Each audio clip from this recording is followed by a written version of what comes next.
Okay. Thank you అండి.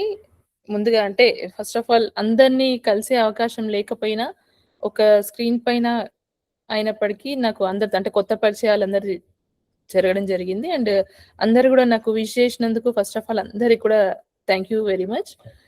And మీరన్నట్టు ఇది రాష్ట్రంకి ఒక అంటే మంచి వన్నె తెచ్చే పదవే అయినప్పటికీ ఇది అంటే నా వరకి సాటిస్ఫైడ్‌గా ఉన్నా గూడా ఇంకా చాలా అంటే ఇంతకు మించి పదవులు అనుభవించాల్సిన అవసరం మనకి మన కులానికి గావచ్చు, మన సంఘానికి గావచ్చు డెఫినెట్‌గా ఉంది.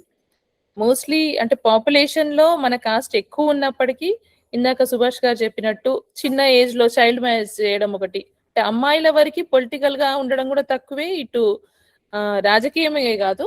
ఇటు విద్యాపరంగా గావచ్చు, ఎంప్లాయీస్ కావచ్చు, అన్ని విధాలా గూడా అమ్మాయిలు చాలా వెనుకబాటుగున్నారు. అంటే BC especially BC కురువలు.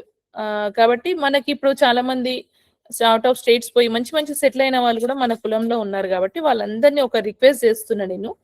Child marriages ఆపడం అంటే జరగాలి అంటే ప్లస్ డెఫినిట్‌గా వాళ్ళకి ఎడ్యుకేషన్, ఫర్దర్ ఎడ్యుకేషన్, హైర్ ఎడ్యుకేషన్‌లో మన సపోర్ట్ ఉండాలి. సో, ఎవరి స్థాయిలో వాళ్ళు ఎవరికైనా అంటే చదివించడం గాని, లేకపోతే అక్కడ చిన్న పిల్లలకి పెళ్లి చేస్తున్నప్పుడు మనం ఆపి వాళ్ళకి ఫర్దర్ ఎడ్యుకేషన్ పరంగా సపోర్ట్ చేయడం గాని, ఇలాంటివన్నీ చేయడం వల్ల మనం కొంతవరకి మెరుగైన ఆహ్, అవి తీసుకురావచ్చు.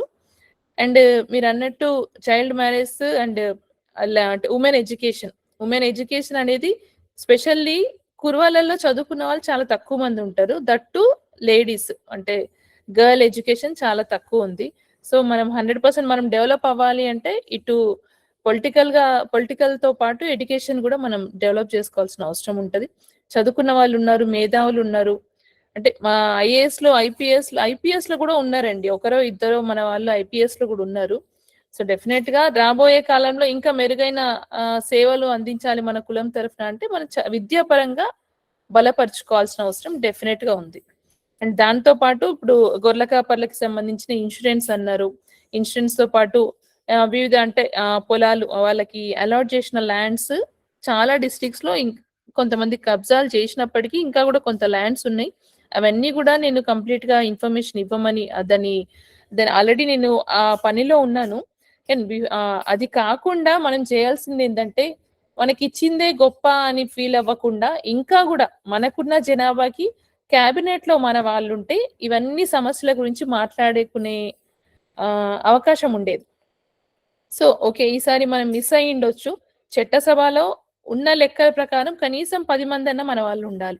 ఆ ప్రయత్నంలో మనం ఏం చేయగలం అనేది ఆలోచించాల్సిన అవసరం 100% మనందరి బాధ్యత. ఈవెన్ దో నేను కేపబులా కాదా అన్నది పక్కన పెడితే, ఎవరు కేపబుల్ అన్నది వెలికి తీయాల్సిన బాధ్యత మనందరి మీద ఉంటది.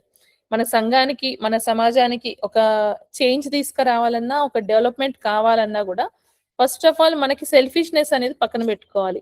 ఎవరైతే అర్హులుండ్రో వాళ్ళకి ఆర్థికంగా కొంత వెనుకబాటుతనం ఉండొచ్చు. అలాంటి వాళ్ళని పక్కన అంటే ముందుకు తీసుకొస్తే రాబోయే కాలంలో చట్టసభలో మన వాళ్ళు కూర్చున్నప్పుడు మన కోసం హక్కుల కోసం పోరాడే అవకాశం దొరుకుతది. సో, నేను మీ అందరిని ఒకటే రిక్వెస్ట్ చేస్తున్నాను. మనకి ఎన్నో అవకాశాలు రావాల్సిన అవసరం ఉంది. ఇప్పటివరకి అంటే ఇటు గీతకారులకు గావచ్చు, మత్స్యకారులకు గావచ్చు వాళ్ళకి ఇన్సూరెన్స్‌లు ఇవన్నీ గూడా ఆల్రెడీ క్లెయిమ్ అవుతున్నాయి వాళ్ళకి. మన తరఫున మాట్లాడే వాళ్ళు ఎవ్వరు గూడా చట్టసభలో గట్టిగా వాదించే వాళ్ళు ఇప్పటివరకు ఎవరు దొరకకపోవడమే ఒక మైనస్‌గా మనం అనుకోవచ్చు. ఈవెన్ దో ఈసారి ఐలన్న ఒకరున్నారు చట్టసభలో. ఒక్కడి పవర్ సరిపోవట్లే. మన జనాభా ఎక్కువుంది. సో, మన కోసం పోరాడాలంటే డెఫినెట్‌గా రాజకీయంగా మనం ముందుకు రావాల్సిన అవసరం ఖచ్చితంగా ఉంటది. రాజకీయంగొస్తే ఈరోజు అన్ని డిపార్ట్‌మెంట్స్‌ని శాసించే ఒక పవర్ ఉంటుంది. సో, నేను మిమ్మల్ని అందరిని కోరుకుంటున్నాను. అంటే కొంతమంది స్వార్థాల వల్ల మనం చాలా నష్టపోతున్నాం. అంటే మనలో మననే వెనక్కి లాక్కుంటున్నాం. సో, మీ అందరి రిక్వెస్ట్, మీ అందరి సపోర్ట్ నాకుండడం నిజంగా నా అదృష్టంగా భావిస్తున్నా. మీరు నా మీద పెట్టుకున్న నమ్మకం గావచ్చు, మన గొర్ల కాపర్లకే గాకుండా వెనకబడ్డ జాతులందరికి కూడా ఏదో ఒకటి చేయాలి. మనకంటూ ఒక ముద్ర వేసుకోవాలన్న ఆలోచన, తపన 100% నాకుంది. అందులో ఎంతవరకి సక్సెస్ అవుతా అన్నది మీ అందరు చేసే సపోర్ట్ కావచ్చు, సలహాలు, సూచనలు ఇవన్నీ గూడా నేను డెఫినిట్‌గా పరి పరి పరిగణనలోకి తీసుకుంటాను. అండ్ ముఖ్యమంత్రి గారితో ఆయనతో ఉన్న చనువు గావచ్చు, ఆయన నాకు ఇస్తున్న ఇంపార్టెన్స్ గావచ్చు, 100% మన వాళ్ళకి ఎంతో కొంత న్యాయం చేయగలన నమ్మకం అయితే నాకు 100% ఉంది. అది ఎంతవరకు చేయగలను అనేది నేను అంటే అన్నీ ఒకసారి చెక్ చేసుకొని ఆ విధంగా ముందుకెళ్తాను. అండ్ మిమ్మల్ని అంటే ఫైనల్‌గా రిక్వెస్ట్ చేస్తుంది. మనకొచ్చింది గదా అని ఇంతతో ఆగడం కాకుండా, మనకి ఏ పదవి ఉన్నా లేకపోయినా మన వాళ్ళకి ఏం చేయగలము అనేది ఒక్కసారి ఆలోచించుకుందాం. అండ్ యూనిటీ అనేది చాలా అవసరం. నష్టపోయినా గాబట్టి నేను క్లియర్‌గా జెప్తున్నాను. మనలో ఐక్యత లేకపోతే ఎవ్వరు మనకెన్ని అవకాశాలిచ్చినా మనము దాన్ని వాడుకోలేము, సద్వినియోగం చేసుకోలేము. సో, ప్లీజ్ రిక్వెస్ట్ జేస్తున్నాను. చదువుకున్న వాళ్ళున్నారు, చదువుకోని వాళ్ళున్నారు. చదువుకోకపోయినా అన్ని విషయాలు అనుభవించి అంటే అనుభవంతో నేర్చుకున్న వాళ్ళు చాలా మందున్నారు. వాళ్ళందరిని రిక్వెస్ట్ జేస్తున్నా. మీ అందరికన్నా వయసులో చిన్నదాన్ని గావచ్చు, అనుభవంలో చిన్నదాన్ని గావచ్చు. కానీ కొన్ని తగిలిన ఎదురు దెబ్బల వల్ల కొన్ని నేర్చుకున్న దాన్ని గాబట్టి మీకు చెప్తున్నాను ఒకటే. మనలో ఎవరికి అవకాశాలొచ్చినా దానికి సపోర్టివ్‌గా నిలబడదాం. ఈవెన్ దో అంటే నేనైనా సరే అంటే నాకు తెలిసిన వాళ్ళు గావచ్చు, తెలియని వాళ్ళు గావచ్చు, వాళ్ళకి అవకాశం కలుగుతుంది అంటే పార్టీలకి అతీతంగా సపోర్ట్ చేసుకోవాల్సిన అవసరం 100% ఉంటది. ఇప్పుడు వ్యవస్థలో జూస్తుంటే ఒక ఐఏఎస్‌ని, ఐపీఎస్‌ని గూడా శాసించే హక్కు రాజకీయ నాయకులకుంది. అంటే రాజ్యాధికారంలో మనం ఉన్న నాడే మనం అంటే అంబేద్కర్ గారు చెప్పిన విషయం అంటే తీసుకుంటే 100% రాజ్యాధికార పదవిలో కూర్చుంటేనే మనకి ఏదైనా శాసించగలుగుతున్నాం. సో, మీ అందరి సహకారంతో, మనందరి ఐక్యతతో రాబోయే కాలంలో కురువలకంటూ ఒక స్థానం అంటే మనకున్న జనాభాకి మనకి రావాల్సిన స్థానం సంపాదించుకునే వరకి మీరందరి సపోర్ట్ నాకు గావాలని కోరుకుంటున్నాను. అంటే ఇందులో ఎవరిని తక్కువ చేయాలనో, లేకపోతే ఎవరిని ఎక్కువ చేయాలనో కాదు.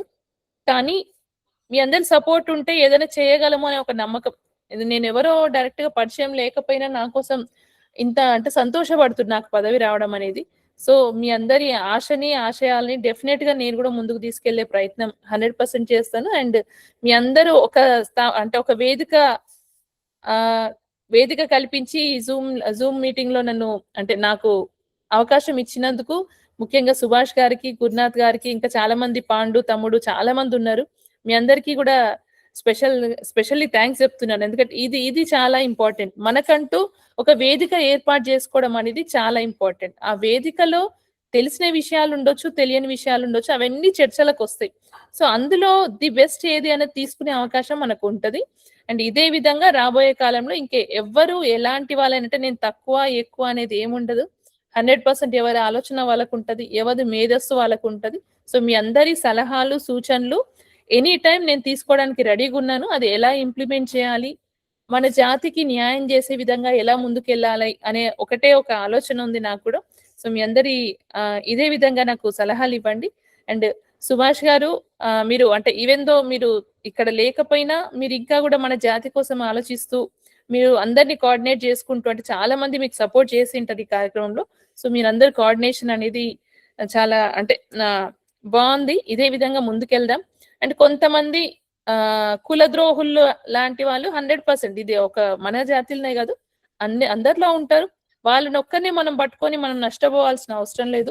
సో, వాళ్ళని మనం కలుపుకొని అంటే ఏ విధంగా అయితే వాళ్ళని మనం కలుపుకొని ముందుకెళ్తే బావుంటదో ఆలోచన చేద్దాం. అండ్ కురువ యాదవులు అనేది నిజంగా కలిసి ఉంటే ఈరోజు టాప్‌లో మన కాస్ట్ ఉండేది. కానీ కొంతమంది చేసిన దాని వల్ల మనం వెనకబడిపోయినాం. ఐలన్న గారు గూడా అదే జెప్పిండ్రు ఆ రోజు.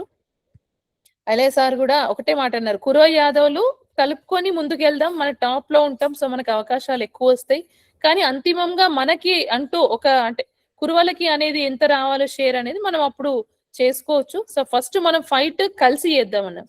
కలిసి చేసి తర్వాత మనకి రావాల్సిన హక్కులు, పోరాటాలు అవి డెఫినెట్‌గా దాంట్లో ఎలాంటి కాంప్రమైజ్ అయ్యేదనేది ఉండదు. బట్ ఫస్ట్ మనకు అవకాశం కల్పించాలి. మనదంటూ ఒకటి స్టేట్‌లో కనపడాలి. ఆ కనపడే విధంగా మనం జేసుకుందాం. అండ్ చిన్న చిన్న వాటికి మనం వెనకబోయి అంటే గొర్రెలు, మేకలు గాసుకునే వాళ్ళంటే ఏదో తక్కువ అని చూసే రోజు నుంచి ఈరోజు గొర్రెల కాపర్లకు కూడా అంటే ఒక ఐడెంటిటీ రావాలి అనే తపన మనందరికి వచ్చింది. అంటే మనలో గూడా చాలా మార్పొచ్చింది. సో, ఆ మార్పుని కొనసాగిస్తూ మనందరి అభివృద్ధి కోసం పోరాడాలని దాంట్లో మీరు భాగస్థులై నాకు సపోర్ట్ చేస్తారని ఆశిస్తున్నాను. And thank you very much. అంటే ఇంత సమయం కేటాయించి ఒక కులాన్ని అభివృద్ధి చేయాలనే ఆలోచన అనేది మీరు నిజంగా అద్భుతం. మీ ఈ ఐడియాకి ముందుకెళ్ళి రాబోయే కాలంలో మన వాళ్ళు చట్టసభలో వాయిస్ అంటే గలమెత్తినాడు మనకు న్యాయం జరుగుతది. సో, అంతవరకి మీ అందరి సపోర్ట్ నాకు ఉండాలని కోరుకుంటున్నానండి. థ్యాంక్ యూ వెరీ మచ్ అండి. అందరికీ మరొక్కసారి నన్ను నాకు శుభాకాంక్షలు తెలిపిన వారికి, నాతో కొత్తగా అంటే పరిచయం లేకపోయినా నన్ను పరిచయం చేసుకొని ఈరోజు నా కోసం సమయం కేటాయించిన వాళ్ళందరికీ కూడా మరొక్కసారి ధన్యవాదాలు.